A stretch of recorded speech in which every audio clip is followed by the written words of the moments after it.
జగన్మోహన్ రెడ్డికి కల్పించాల్సిన Z+ category భద్రతని కల్పించకుండా ఏ విధంగా కల్పిస్తున్నామని కోర్టుకు కానీ కేంద్ర ప్రభుత్వానికి అబద్ధాలు చెబుతూ ఇక్కడ లోకల్గా మీరు చూస్తే జగన్మోహన్ రెడ్డి గారు పొదిలి వెళ్ళినా లేకపోతే రాప్తాడు వెళ్ళినా లేకపోతే సత్తెనపల్లికి వెళ్ళినా మొన్న చిత్తూరుకి మ్యాంగో రైతులను పరామర్శించడానికి వచ్చినప్పుడు కళ్ళారా చూస్తున్నాం మనం.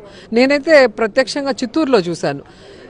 లీడర్స్ రాకుండా జనం రాకుండా వాళ్ళకి నోటీసులు ఇచ్చి భయభ్రాంతులు చేసి రౌడీ షీట్లు తీస్తామని బెదిరించి కార్లాపి పోలీస్ స్టేషన్లో అక్రమ అరెస్టులు సాయంత్రం వరకు నిర్బంధించడానికి మాత్రం పోలీసులు ఉపయోగిస్తున్నారు తప్ప ఒక ముఖ్యమంత్రిగా పనిచేసిన వ్యక్తి ఈరోజు ఒక అపోజిషన్ లీడర్గా తన యొక్క బాధ్యతగా ఈరోజు రైతులకు కానీ ప్రజలకు కానీ ఒక కష్టం వచ్చినప్పుడు ఒక నష్టం వచ్చినప్పుడు పరామర్శించడానికి వస్తుంటే కనీస భద్రత ఇవ్వకుండా ఎలా గాలికి వదిలేస్తారో మనం చూసాం. సో జగన్మోహన్ రెడ్డి గారి భద్రత అనేది ఈరోజు మా అందరికీ ముఖ్యం.